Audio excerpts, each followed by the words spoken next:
आप केवल भगवान देवादिदेव महादेव के मंत्र का स्मरण करते हो, श्री शिवाय नमस्तुभ्यम जब जपते हो, शंकर भगवान के मूल स्मरण को पंचाक्षर मंत्र नमः शिवाय जब कहते हो, षडाक्षर मंत्र ओम नमः शिवाय का जब जाप करते हो, या महामृत्युंजय मंत्र का स्मरण करते हो, गौरी शंकर को जब आप पूजते हो, शिव को एक लोटा जल चढ़ाते हो, या भगवान शंकर को याद कर कर श्री शिवाय नमस्तुभ्यम का स्मरण करते हो, तो जो तुम्हारी सीमा तक का भी काम ना हो, तुम्हारी कैपेसिटी का भी बाहर का हो, वो भी मेरा शंकर उसके ऊपर भी करुणा कर ही देगा। और केवल शिव तुमसे कुछ मांगते नहीं है। भगवान शंकर ने तुमसे कुछ मांगा नहीं है। भगवान शिव तो देते हैं, और हम फिर कहते हैं कि भगवान शंकर से यह निवेदन करते रहना कि बाबा तेरी कृपा ऐसी करना कुबेर भंडारी, है कुबेरेश्वर महादेव, कि हम किसी के आगे हाथ ना फैलाएं, हम देने की आदत डालें, लेने के लिए। ये तेरी करुणा हो सकती है, एक तेरी कृपा हो सकती है, और तेरी कृपा बिना ना हिले एक भी अणु, लेते हैं श्वास तेरी कृपा से तनु तनु। बखान क्या करूं मैं राखों के ढेर का, चपटी भभूत में खजाना कुबेर का।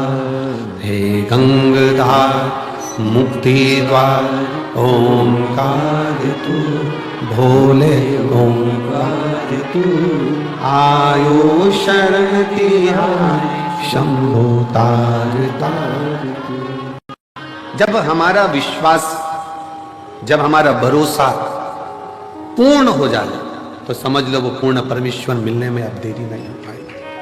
पर भरोसा कैसा, विश्वास कैसा?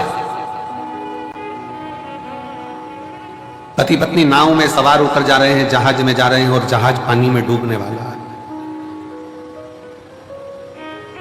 पत्नी ने अपने पति से छत पर जाकर कहा कि यह जहाज पानी में डूब रहा है, सब बच रहे हैं, सब बचा रहे हैं, अपने अपने परिवार को, अपनी पत्नी को, अपने बच्चों को सब बचा रहे हैं, आप भी मुझको बचाइए। पति सुनामी लहरों का आनंद ले रहा था, समुद्र की लहरों का आनंद ले रहा था, वो उसमें मस्त है। पत्नी फिर नीचे जाकर फिर आकर कहती है, सब अपनी पत्नी और बच्चों को बचा रहे हैं, आप नहीं बचाओगे? ये जहाज डूबने वाला है, मैं मर जाऊंगी, आप मुझे बचाओगे नहीं? मुझे लगता है कि तुम यही चाहते हो कि मैं मर जाऊं और तुम दूसरी शादी कर लो, इसलिए तुम मुझे बचा नहीं रहे। मैं मर जाऊंगी तब मालूम पड़ेगा तुमको। पति ने जेब में से बंदूक निकालकर पत्नी के सिर पे रख दी। मरो मरो करती है, मैं तुझे अब भी मार डालता हूं। पत्नी मुस्कुराकर बोली, मैं जानती हूं कि तुम मुझे नहीं मार सकते। पति ने कहा, तुझे अपने पति पर इतना भरोसा है कि बंदूक सिर पर रखी है, खटका दबने वाला है, और तू कहती है कि तुम मुझे नहीं मार सकते, उतना ही भरोसा मुझे मेरे कुबेर भंडारी पर है कि वो मुझे डूबने नहीं दे सकते। मेरा कभी किसी देवी देवता का भक्त नहीं है, वो भक्त है अपने माता पिता के चरणों का।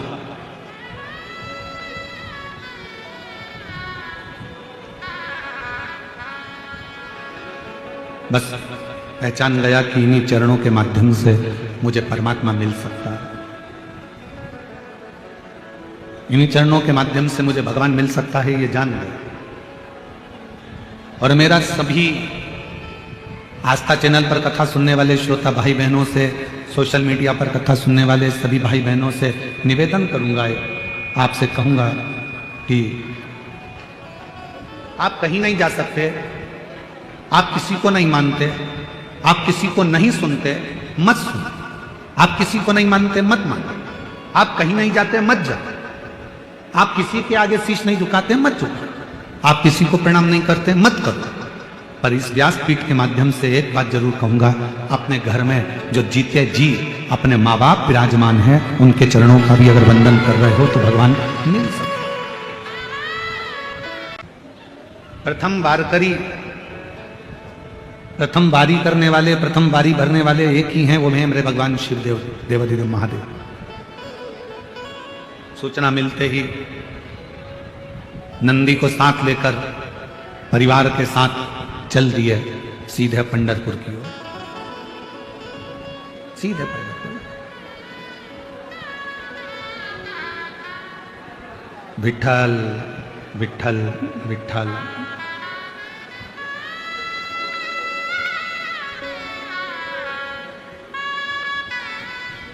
जपते जपते जपते। और जो पंढरपुर की भूमि पर देखा कि भगवान शिव आए हैं, एक माता पिता की सेवा करने वाले के लिए जब नारायण पृथ्वी पर आ जाते हैं, और जब एक वारी करने वाला पैदल चलते चलते चलते चलते विठल विठल विठल विठल विठल विठल करता करता पंढरपुर में पहुंचते हैं, एक वारी करने वाला जब हरि विठल का नाम लेता लेता लेता लेता पंढरपुर की पवित्र भूमि तक पहुंचते हैं, तो जैसे शंकर भगवान वारी करते करते आए तो नारायण दौड़ कर गए, और वारी करने वाले शिवजी को उन्होंने कंधे पर नहीं, अपने हाथ पकड़कर नहीं, वारी करने वाले शंकर भगवान को अपने सिर पर धारण कर लेकर चले।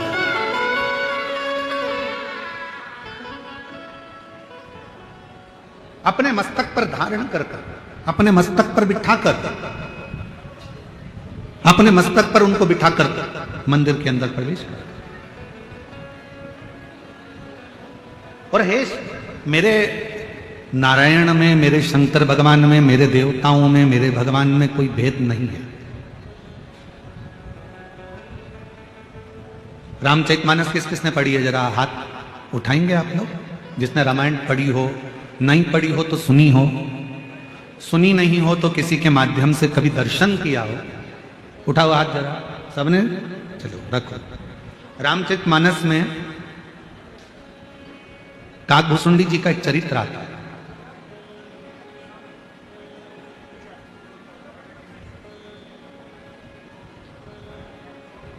कौए का जन्म क्यों पाया, किस लिए पाया, ऐसा क्या हो गया था जो कौए का जन्म इनको मिला? और यह कथा सियोर वाला महाराज नहीं कर रहा, ये तुलसी बाबा ने अपनी रामचरितमानस में, वाल्मीकि बाबा ने रामचरितमानस में वर्णन कर। कौए का जन्म क्यों मिला, किस लिए, किस कारण? केवल एक कारण था, अयोध्या में रहते थे काकभूषुंडी, पूर्व जन्म में एक सुंदर परिवार में उनका जन्म हुआ था, और अयोध्या से वो सीधे वहां से अयोध्या छोड़कर उज्जैनी चले गए, अवंतिकापुरी। और अवंतिकापुरी में जाने के बाद एक गुरु मिल गए उनको, और उस गुरु की शरणागति उन्होंने ग्रहण करी। ये शंकर जी के सिवाय किसी को नहीं मानते, भेद करा। एक दिन गुरु जी ने समझाया कि नारायण में और शिव में कोई भेद नहीं, शंकर में और भगवान विष्णु में कोई भेद नहीं, राम और शिव में कोई भेद नहीं, कृष्ण और शिव में कोई भेद नहीं।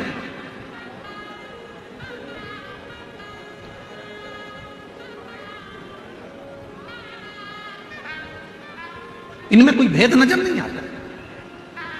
फिर भी वो नहीं माना और उसने भेद करा और गुरुजी से बात संवाद करा, तो गुरुजी को क्रोध आ गया और गुरुजी ने कह दिया कि तू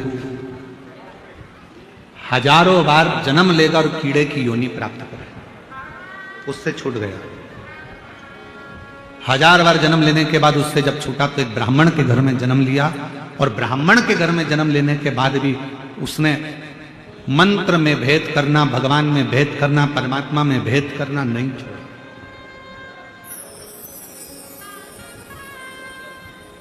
फिर उज्जैनी पहुंच गया ब्राह्मण के, और उज्जैनी में जाकर एक गुरु जी के सानिध्य में रहने लगा और गुरु के सानिध्य में रहकर भगवत भजन करता, स्मरण करता। पर गुरु जी ने एक दिन भगवान नारायण की महिमा का गुणगान किया। इसको बड़ा बुरा लगा, इसको बुरा लगा तो इसने तुरंत गुरु जी का विरोध किया। शंकर भगवान का सच्चा भक्त कभी भी किसी दूसरे देवता की बुराई नहीं करेगा। शंकर भगवान का सच्चा भक्त कभी किसी दूसरे मंत्र की बुराई नहीं करेगा। शंकर भगवान का सच्चा भक्त न देवताओं की बुराई करता है, न कभी मंत्र की बुराई करता है। शंकर भगवान का सच्चा भक्त एक सर्वश्रेष्ठ संत का लक्षण क्या होता है? एक सर्वश्रेष्ठ संत, साधु, सन्यासी, तपस्वी, उपासक का लक्षण क्या होता है? वो कभी किसी देवता को बड़ा या छोटा नहीं बताता।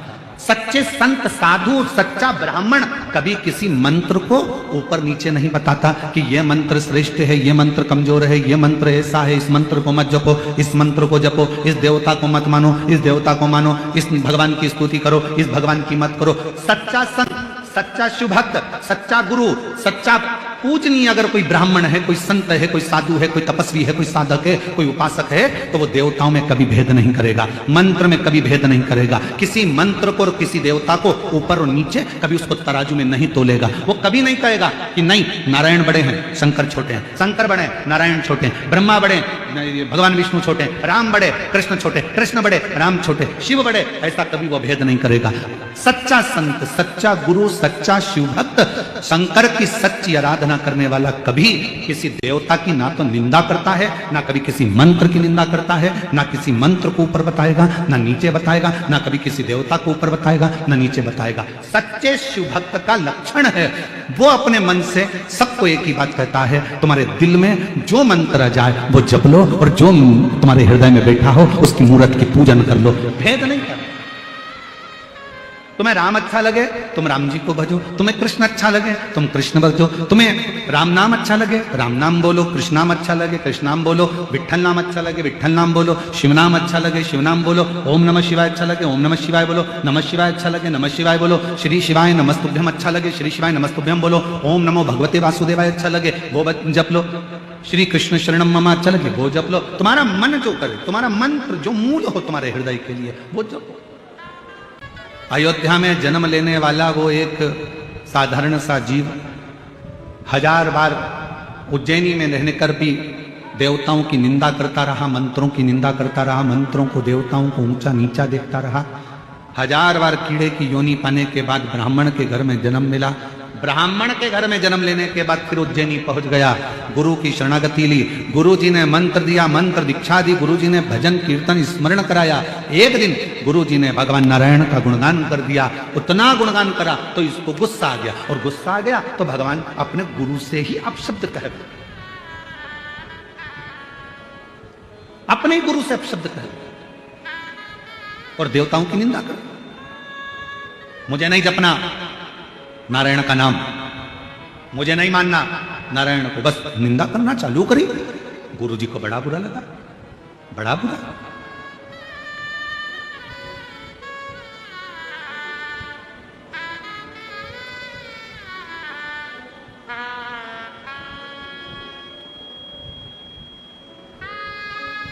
और श्राप मिल गया, श्राप कागा बनने का। क्षमा मांग ली भगवान शंकर से कि मुझसे गलती हो गई। एक स्तुति रामचरितमानस की हमारे यहां उसको दोहराया जाता है, गाया जाता है। नमामि शमीशा निर्वाण रूपम विभुम व्यासकं ब्रह्म वेद स्वरूपम। ये रामचरितमानस की स्तुति, ये केवल उसी भक्त के लिए एक गुरु शिव जी से प्रार्थना कर रहे हैं, इससे गलती हो गई, इसने देवताओं में भेद कर दिया, इससे गलती हो गई, इसने मंत्रों में भेद कर दिया, इसने कह दिया ये मंत्र बड़ा है, ये मंत्र छोटा है, ये भगवान बड़े हैं, ये भगवान छोटे हैं, ये भूल हो गई, इससे क्षमा कर दो। शंकर भगवान ने कहा ठीक है, ये कौवा बनकर भी राम नाम का गुणगान गाएगा और बाद में फिर मेरे ही धाम पर आ जाएगा। तब ये छूट पाएगा जब भगवान की अविरल भक्ति को धारण। भेद ना करिए। शिव महापुराण कभी किसी देवता में भेद करना नहीं बताती कि ये बड़ा कि ये छोटा, ये अच्छा कि ये बुरा। ब्राह्मण का जन्म लेने के बाद भी देवताओं में भेद करा। कभी मानव शरीर अगर भगवान ने दिया है तो हमें भेद करने के लिए नहीं दिया कि राम बड़े कि कृष्ण बड़े कि शिव बड़े। सब बड़े और अपन सब उनके चरणों में पड़े, वो सब बड़े। कोई तुमसे पूछे ये संत बड़े कि वो संत बड़े, कि ये साधु बड़े कि वो साधु बड़े, ये तपस्वी बड़े कि वो तपस्वी बड़े, हाथ जोड़ कर कह देना ये सब बड़े, अपन उनके चरणों में पड़े। हमारे शंकर भगवान कभी भेद करना नहीं बताते। कभी शिव कभी भेद करना नहीं बताते। भेद करा, रामचित मानस में आया कि इन्होंने भेद करा तो कौए का जन्म मिल गया। परेशान हो गए, शिव जी की स्तुति करी, नमामि शमीशान निर्वाण रूपम विभुम व्यापकम ब्रह्म वेद स्वरूपम। स्तुति करिए, गाया, भगवान से प्रार्थना करी, क्षमा करो क्षमा करो क्षमा करो, दया करो, करुणा करो, कृपा करो। बार बार स्तुति करिए। नमामि शमीशान निर्वाण रूपम विभुम व्यापकम ब्रह्म वेद स्वरूपम। भगवान से बारंबार निवेदन किया गया है, प्रार्थना करिए, दया करुणा करिए, कृपा करिए, आपके चरणों में। गलती हो गई इनसे, इन्हें भेद कर दिया।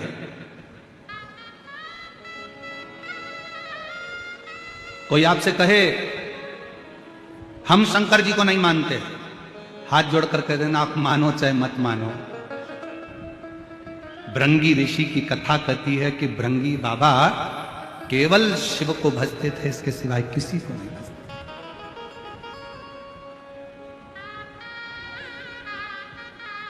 किसी को नहीं।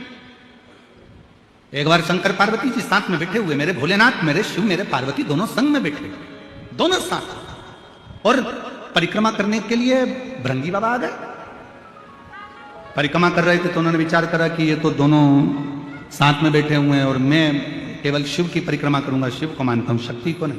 तो उन्होंने विचार करा क्या करा जाए, करें तो करें क्या। तो उन दोनों के बीच में से निकल के जा रहे थे।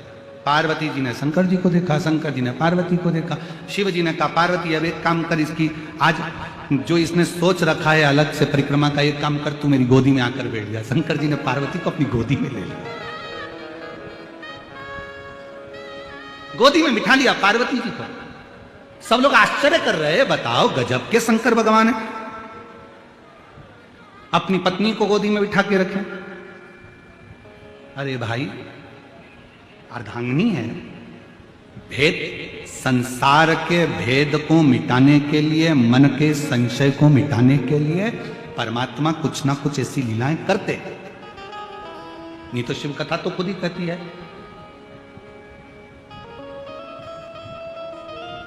कि नींद, नशा और पर नारी का त्याग तुरंत करना चाहिए, तुरंत।